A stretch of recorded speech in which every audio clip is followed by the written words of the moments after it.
Hi everyone, welcome back to my YouTube channel.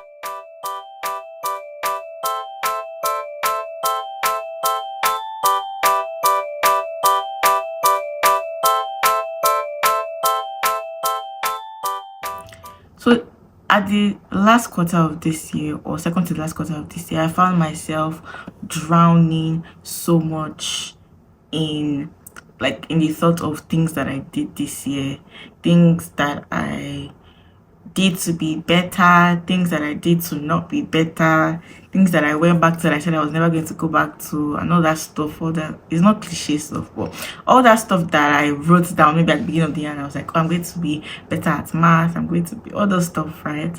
And I did not do some of them. So I was like I was now like seeing myself, I was reflecting basically like, did I do well in this year? Was this year not just a waste of time and all of that stuff? So not until like this last quarter now, I was reflecting a lot. I was thinking like, how will me this what I'll be thinking about how badly I did when I know that this year was in reality was actually a good year, like regardless of all the things that you say you're going to do and all of that stuff. So basically I'm going to be telling you guys things that I've done differently in this last quarter of the year moving forward for the rest of my life.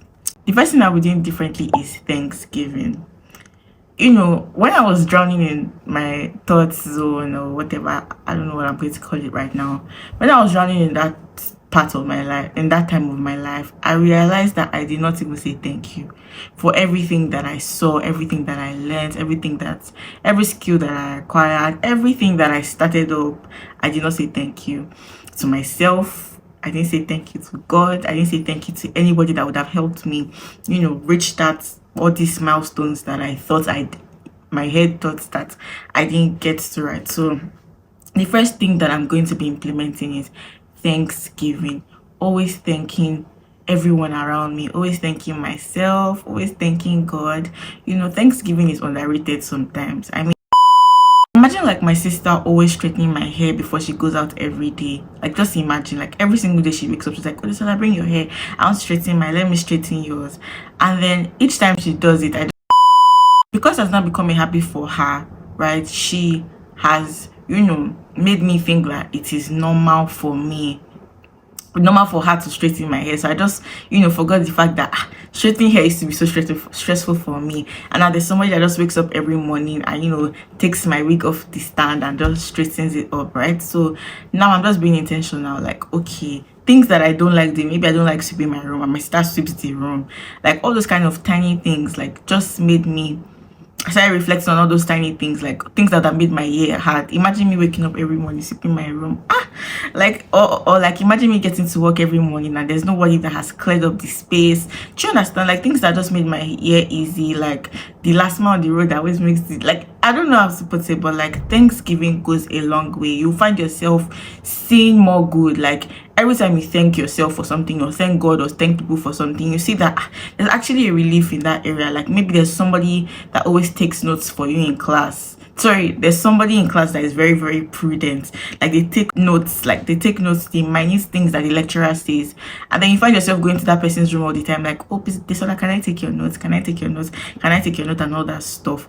And then you just see that in reality, like there is somebody literally always taking notes in class that you never took, and then it works and it helps you out and balances your reading time and all of that stuff. You see, that's something to be thankful for. So basically, yeah, Thanksgiving is very important. Like say thank you to the little things. Maybe somebody picked you up on your way to work and you planned that Uber money, this one, that one, or and you want to go through the stress of driving or entering bus today, and somebody just calls you like, oh hey, this Ola, I'm passing your estate, do you want a ride and stuff like that. So I just say thank you right now. Like throughout the end of this year, I'm saying thank you to everybody that is making my life easy for me, everybody that is helping me in some way, one way or the other, everybody that calls me to check on me. Like I'm just saying thank you. I'm being thankful through the end of this year and every day of the rest of my life. The second thing that I'm going to be doing more this year is praying more at the end of the year. pray every day, but like pray more. Like I've seen this I saw this thing on TikTok where people are posting their what they'll be doing at the end of the year, that they'll be praying in church and all of that. I feel like prayer to me is like a build up of consistency. I don't know if you get what I mean. Like you cannot just trust me. Like through the night, let's say you've already written like a whole list, right? And you're like, oh, I'm going to pray about all this stuff through the to going into the new year and all of that. I just think that that is not enough. That's not enough time to cover up all the things that you want to tell God for your new year and all of that stuff. I mean, throughout the end of this year, for the remaining weeks of this year, I'm going to be praying more. I'm going to be praying more every single day that something gets into my head. Like, oh, next year I want to work faster than I usually do. Like, I'm just giving examples. I'm going to pray more about it, you know, building up consistency. Like every day there's something to pray about. Trust me. Like every day you wake up and you go through your day, you come back to your house, there's something to pray about. So I'm going to be praying more about the things that I think will take up my prayer time at the end of the day, and I'll focus on the more important things. Then, even though I'm still going to be praying about it now anyway, but pray more, basically. Pray more. The third one and the most important one is not the most important, but to me it's important. Self-care. Yeah, so like self-care, like people tend to forget themselves when they get swamped up in work, school, life, or any of that stuff. So I'm going to be taking care of myself more through the end of the year and for the rest of my life. Taking care of myself more. If I see my hair is not done, I do my hair. My nails are crusty, like right now, do my nails, my toes, like everything. Like buy more clothes this year, because I tend to not like buy clothes because like obviously I don't really go anywhere. So basically self-care is underrated, and don't let that sink into your head, because self-care is take care of yourself first. Okay, so this year and beyond, I'm going to be taking care of myself more. The next one on my list is having a gratitude list. I'm going to be every day of my life, like I started this a long time ago, but I'm just saying it again, like every day of my life right now, I'm going to be documenting things that I'm thanking for God for every day, so that every time I think that things are not working out for me, I open that book and I remind myself, Desola, on Sunday God was good. Maybe on Monday somebody picked you up. On Tuesday you didn't have to charge your phone, you start charging for it. Like all these tiny things that just make me feel like I'm sad, nobody cares about me, all this stuff. Like I mean, God loves you first. God cares about you. So if nobody cares about you, I mean, I just feel like, wait, let me not divert, I'm like but yeah, God loves you, you know, he's intentional about you, but not forgetting that, right? You still have to have a gratitude list, because sometimes we tend to forget the things that actually are working for us and all of that stuff. So have a book where you write down daily things that you're thanking God for. Maybe today you're thanking God that there was no rain, you're thanking God that the sun shines out so you can create content and all of that stuff. So I'm going to be having a gratitude list throughout the end of this year until forever. Number, writing it every day, writing the dates and everything, how what I'm thanking God for on a daily basis. Next thing that has been working for me is letting go of things that are not serving me or are not working for me. Let me give an example. Maybe public speaking. Maybe I want to love when you see people speak, when you see people like speak in public spaces and they're so bold, you're like, oh my God, I want to do something like that, and you start to strive to do things like that, or taking up positions that will have you speak to people, and you know deep down that it's not working for you. You don't know how to do it, doesn't work for you. You just admire the ability in other people. You admire it, like, oh my God, this Ola is so bold, she picks up the mic and she speaks with so much boldness. But when you do it, it's different for you. I'm not saying you don't have bold, I'm just saying that is not working for you. So let it go. Like for real, like that's one thing I've learned to do. Like I'm just letting go. Like like literally forcing yourself to do things that you know are not for you. Like maybe starting a hair brand, something that you can't do, something that you know you're trying to come on the camera to start shaking hair. I'm showing people that come and buy 100%. Come and buy 100% human hair and all of that stuff. You know it's not working for you. So why are you doing it? Like look for something. I'm sure God is so generous that he has put in every person a special ability that makes you different from every other person. So try to sit down, get your notepad, get a book and start writing down things that you know you're good at. Oh, I'm good at facing the camera in my house when I'm alone. Start a YouTube channel. Or I'm good at plaiting hairs. Like, do you get, like, stop trying to. It's good to admire skills. Like, it's good to admire skills. Like, oh, like sometimes I love when people sing. Obviously I can't sing, right? But when I hear people sing, I'm like, oh my god, I wish I can sing. But I know that I have my own special ability, and I can only just appreciate what I can see in other people, the special ability God has also put in other people. So find your special ability and stop doing things that are not working for you. Maybe you started a lip gloss brand because your friend started, or that's the new trend. TikTok is a new trend, and you know it's not working for you. Stick to what works for you. If you know that it's YouTube that you like, I know that that's not even it. There's no trend you're keeping up with. You're just coming here to pour your mind out, or teach people things that something. To stick with what works for you. Get a notepad. Like, I'm emphasizing on notepad because many times we think of these things and we just forget. But if you have a notepad that you're recording all these things, that today I sang in my bathroom and it was so nice, I'll sing for my mommy or my sister or my friends and see what they say about it. Then number one, oh, I'm good at singing. Do you understand? Like, find what works for you. Not everything that people do works for you. For instance, let me even give you the most common example now. 9 to 5. Everybody wants to be a 9 to 5 body, corporate body. Oh my god. Everybody wants to be a 9 to 5 body or a corporate body, and you know deep down that you're not a fan of laptop, sitting on the laptop for all the whole day and all of that. And you have flair for like marketing, or you have flair for like creating of content, or you have flair for like cooking or something. Like, just focus on what you like, because see, this corporate body everything doesn't work for everybody. Not everybody likes. Another thing I'm going to be focusing on this year is refreshing my mind.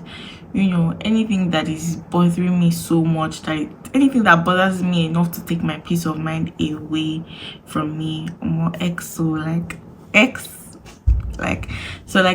that I'm just refreshing my mind, basically going through my mind, like what literally goes through my mind on a daily basis that makes me unhappy, sad, that makes me heavy. Like, I want to be lightweight. I want to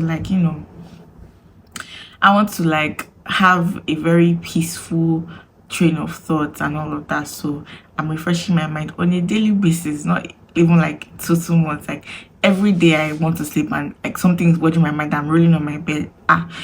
If it is not so important, I'm just taking it away from my mind, right? So the next one is sending messages to people that I love and cherish and care about.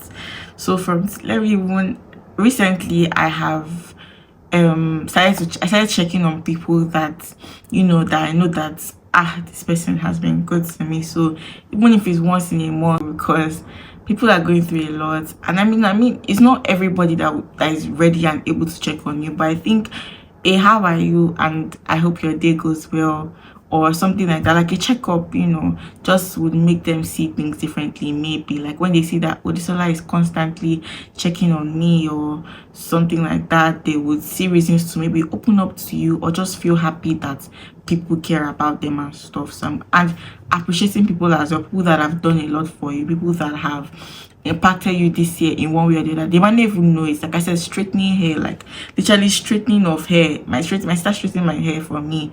Like, so like appreciating her for it. Like, Tomisi, you're such a relief. Like, you straighten my hair for me, help me with my hair stuff and all of that. And it just really touches me every time I know that there's somebody that has done that thing for me. And in the morning when I'm rushing out, I don't have to sit down and start thinking of how I want to straighten my hair. It goes a long way. So, sending them messages like that really show that you are intentional about your friendships, your relationships with people and all of that. And they will even see more reasons to not maybe cut you off. Maybe cut you off next year, right? So, but that's not, I'm just joking. But like, sending messages to people I love, or calling people. But me, I'm not a call person. I don't think I'm a call person. I feel like I'm more of a text person. So I just stick to sending messages. But if you can call them, that would be so good. Like, if not keep conversations or just say hi, that would be good. For me, I'm sticking to sending messages to people because that's what I know is convenient for me. So the last one is setting goals. Start to set goals for the next year now that you've appreciated yourself, you've thanked yourself, you've thanked God, you've thanked your friends, you've seen the light in all that you've done this year. there are still things that we could have done better. There are things I could have done better. So I'm going to start to set realistic goals. Like maybe this year I wanted to read books more and I just read one book, and I know that I could have just read maybe 5 books. Next year I'm going to be intentional about it. Maybe the first quarter of the year, maybe because I know I'm not a books person, the first quarter of the year I'll dedicate it to maybe reading Inena and her friends, that kind of thing. Like, do you get? So I will start to read more, dedicate myself to maybe talking to people more. Maybe people think I'm stuck up, and I'm not. I'm actually friendly. You go out, maybe when you go to church or you go out, you say hi to people, put a smile on your face, all of that. Like tiny goals. Like sometimes people say they're even trying to set goals for them, so they're like trying to set like all these goals that are very, like, start with the little things. Like, you know that you sometimes, like, you know that, oh, maybe you don't smile as often, and people ask, like, don't, I mean, you can't change yourself, but you can make yourself better. Maybe, like, so people tell me, like, let me use myself as example. People tell me that I don't smile, I'm always like stiff and all. I mean, I know that I'm friendly, so like I'll just go out there and say hi more, or say, maybe when I enter my church or anywhere I go to, I'll be like, hi, what's up, how you doing, how's your week? You know, people will be like, ah, so that's actually, do you get? So like, not just for yourself but for people around you, and not just for people around you but for yourself. Okay, so I'm going to start setting realistic goals, and I'm starting from the tiniest things. Like, maybe I talk a lot now. Do you know what? I actually set a reminder on my phone this year. I think it was like the middle of this year. Stop talking too much. And everybody that picks up my phone and they see, they're like, we just stop talking too much. I'm like, yes. So like every hour, when I know that, because I mean in an hour, and I see maybe in the next hour, I see my phone and I'm blabbing and talking, I'm just like, that's all, Sha. I'm good. Like, people, when I do that thing, people are like, why you stop talking? I'm like, no, I'm done with, because literally, like, you just keep talking and talking, and doesn't, sometimes what you're saying does not even make any sense, to be very honest. But yeah, that was my own goal. Like, I'm just talking about things that I just watch out for, the tiny things that I watch out for, right? So you can also be better at the littlest things. You don't have to start setting, okay, next year I want start from the tiny, be better, work on yourself first. I'm sure, like, if you're better, your brain will even be more calm to see things that you should even do to make the big dreams better. Like, imagine you start to smile more, and maybe what you want to do, you want to be a presenter, and you don't even smile at all. Please help. Sha, let me end this video. So basically, guys, these are just tiny tips that I'll be taking into the end of the year and the new year and every other year, right? Just these things that I know that have been working for me. I'm just sharing it, maybe to work for you. Stop seeing yourself as a failure. This year was amazing for you. If only you could open your eyes to see those tiny milestones that you aced. Like, just like sit down, get a book and start to write it down. Like, oh, this year I excelled in my academics. This year I finished school. This year my mom appreciated me throughout. Like, every time I cooked for her, she was like, thank you, my baby. Like, these tiny things just like make you happy. I mean, maybe they're not the big things that you wanted. Maybe you wanted this year, you wanted to, I don't know the big things that are in people's heads, but maybe big things were just in your head, and then you just forgot that they were all those tiny things that you did. Not even tiny, they were things that you did that when you even count everything together, you see how big it was. It is enough to make you happy, make you glad that your year was good. So start to reflect on the things that were good, and notwithstanding, check on the things that you did not work on this year and start to work on them if you can, or next year you can just infuse them in your goals and be better at them. Okay, so bye guys, see you in my next video.